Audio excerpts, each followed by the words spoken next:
오늘은 미국 지수가 갈팡질팡 하다가 결과적으로는 장중 가장 낮은 수준에서 끝났습니다. 바닥 국면에서 끝났는데, 트럼프는 표가 급해가지고 민주당하고 손잡고서는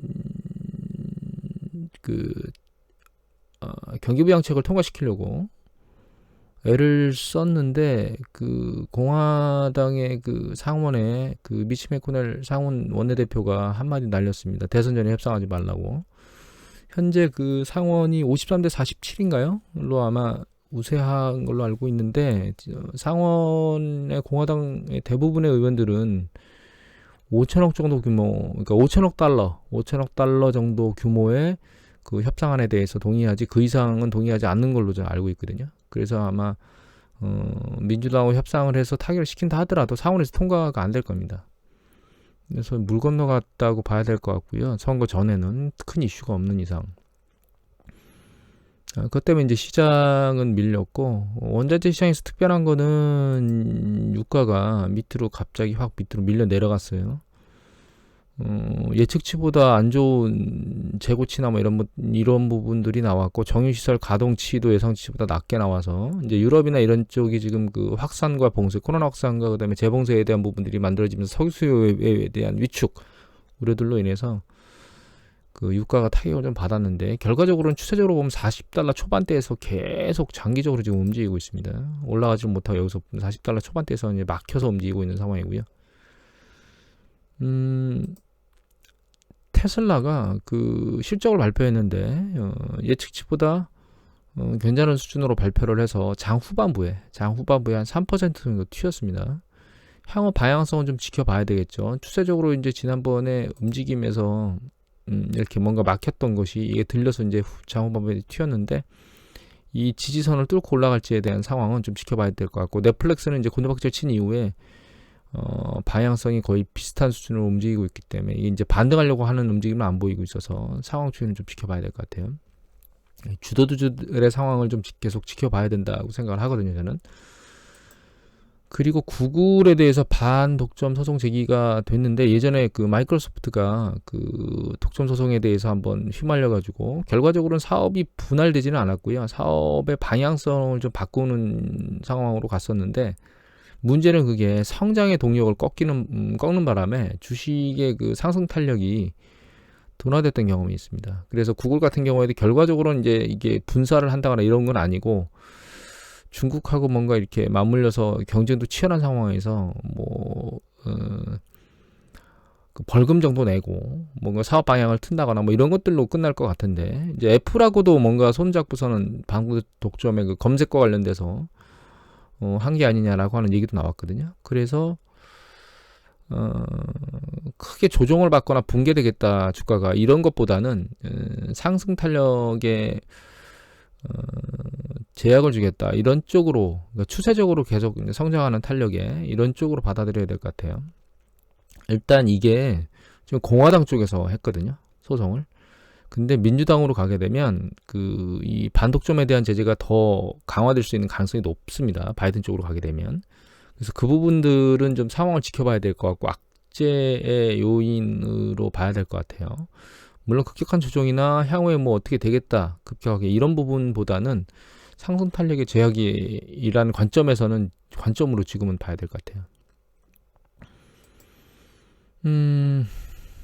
대선에서는 뭐 다른 건 할 건 없는데, 잠깐 이거 보면 이 롬니 미 상원 의원이 사전 투표를 했는데 트럼프는 안 찍었답니다.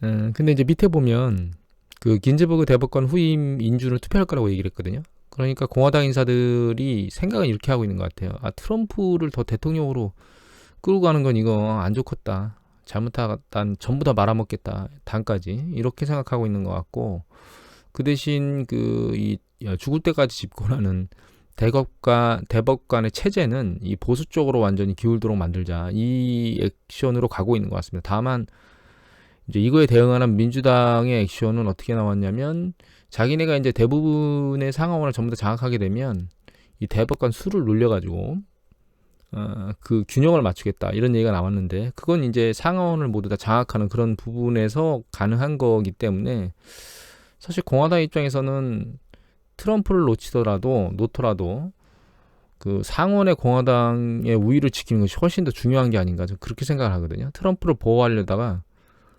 상원까지 놓치게 되면 더 힘들어지기 때문에 그런 방향으로 움직이고 있는 게 아닌가 그런 생각이 들고요.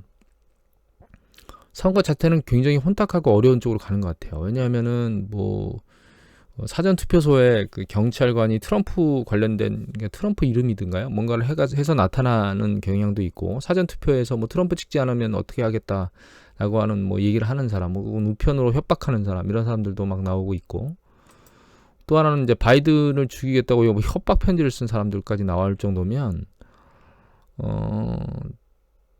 여기는 이게 말로만 되는 게 아니고 가능하죠. 우리나라에서는 박근혜 후보께서 예전에 한번 테러를 당한 적이 있었죠. 칼로 테러 한번 얼굴에 당하셨었죠. 근데 여기는 이제 총을 가지고 있기 때문에 상당히 위험한 요인들이 충분히 있어서 이 극우파에 있는 사람들이 정말 크게 일을 낼 수도 있겠다라는 생각을 가끔은 합니다. 뭐 실현 가능성이 그렇게 낮지만 그렇다 하더라도 가능성이 제로라고 볼 수는 없는 것 같아요. 코로나 바이러스 사태는 계속 진척되고 유럽 같은 경우는 계속 악화되고 있는 과정이 있는 것 같고 다만 이제 최근 급등해서 약간 밑으로 떨어지긴 했는데 이게 추세인지는 지켜봐야 되겠죠. 이게 통계치가 이렇게 나오는데 또 날이 지나서 보면 이게 이 그래프가 약간 바뀌어 있는 것들을 가끔 보거든요. 그래서 이제 좀 지켜봐야 될 것 같고 상황 추이로 놓고 보면은 결과적으로는 이제 완벽하게 봉쇄하지 않는 이상 이 추이가 잡히지 않을 것은 뭐 불보듯 뻔한 것 같고요. 봉쇄를 하게 되면 경제가 위축된다는 것도 이제 불보듯 뻔하니까 자꾸 유럽 쪽에 더블립 얘기들이 조금씩 나오고 있거든요. 상황이 거기까지 갈지는 좀 지켜봐야 될 것 같습니다. 그래서 여기 보시면 이제 그 유럽장 같은 경우에는 잘 보시면 닥스 지수가 1.4%나 빠졌는데 이게 6개월치로 보고 닥스 지수를 보면 좀 다르거든요. 그러니까 그 S&P 500 지수는 보시면 이제 직전에 조정받았던 여기 보시면 직전에 조정받았던 이 시기까지 오지를 않았는데 위에서 놀고 있죠. 한 절반쯤에서. 닥스 같은 경우에는 조정받았던 그치까지 내려와 있는 상황입니다. 현재 보시면 여기 내려와 있죠. 조정받고 여기 이치까지 내려와 있어서 이 밑단에 있는 지지선을 뚫고 밑으로 내려갈 것 같아요. 이런 위험성을 현재 보이고 있어요. 이게 결과적으로는 이제 유럽의 봉쇄나 이런 부분 때문에 만들어지고 있는 거죠. 미국의 CDC는 올라가고 있는데 이 직전에 이제 7만까지 탕 튀었다가 다시 밑으로 내렸어요. 7만 정도 튀었던 게 예전에 한참 2차 재유행 확산될 때 이제 7만대 중반에서 정점을 찍었는데 지금 이게 올라가는 궤도로 놓고 보면 7만을 넘어갈 것 같고 이게 여기 찍었던 정점을 돌파하지 않을 거라는 확신을 할 수가 없는 상황입니다. 현재 추세를 놓고 보면 이제 밑에 이거는 이제 유럽 CDC 데이터고 이거는 미국 CDC 데이터고요. 이거는 존스홉킨스 데이터인데 잘 보시면 확진율이 4% 중반대까지 내려갔다가 계속 상승하고 있습니다. 지금 10월달에. 지금 5.5까지 나왔거든요. 이 추세가 계속 상승하게 되면 결과적으로는 이 정도까지 치켜 올라간다고 생각을 하게 되면 이 바닥점에서 시작한 이 확진자 수 바닥점에서 시작한 게 높기 때문에 결과적으로는 여기서 보는 이거는 넘는 좀 세게 강하게 말하면 10만대와 평일 10만의 숫자가 나올 수도 있는 그런 숫자까지 올라갈 수 있을 것 같아요. 지금 유럽이 평일 한 14만 나오고 있거든요. 높을 경우에는. 그리고 병원에 입원 환자 수도 이제 계속 급격히 늘어나고 있습니다. 이게 6만대 정도, 5만대 후반 정도 가면은 불안하다는 얘기가 나옵니다. 의료체계가. 근데 지금 이제 4만 거의 다 갔거든요. 그래서 결과적으로 유럽에서는 계속 봉쇄를 하고 있고, 미국은 전문가가 한 7만 정도 유럽처럼 급증할 거다라고 곧 뭐 몇 주 내, 한 주 내, 한두 주 내 이렇게 얘기할 거라고 하고 있는데 이 결과적으로 이제 여기 그대로만 나와 있네. 이게 결과적으로는 준법과 예에 대한 문화차가 원인이라고 확실히 얘기를 했죠. 우리 같은 경우는 사실 마스크를 쓰는 게 예의잖아요. 상대방에 대해서. 근데 미국 같은 경우는 그렇지 않은 남에게 피해를 주면 안 된다는 동양 문화가 개인주의의 서양 문화보다는 지금 상황에서는 뭔가를 잘 대응하는, 코로나를 잘 대응하는 그런 주요 요인으로 작동하는 것 같아요.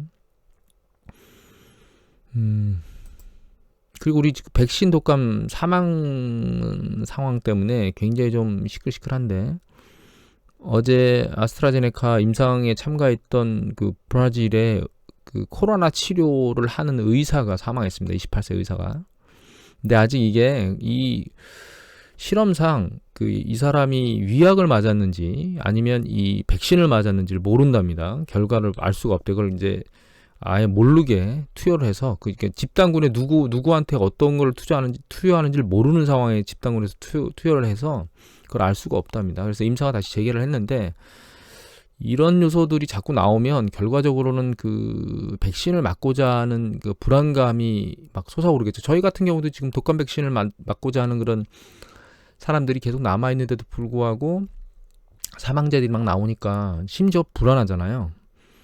독감 백신을 맞은 사람들은 상황이 괜찮지만 맞지 않고 있는 사람 같은 경우에는 그런 불안한 상황들의 심리 때문에 이거 맞아야 돼 이라는 고민들이 휩싸이겠죠.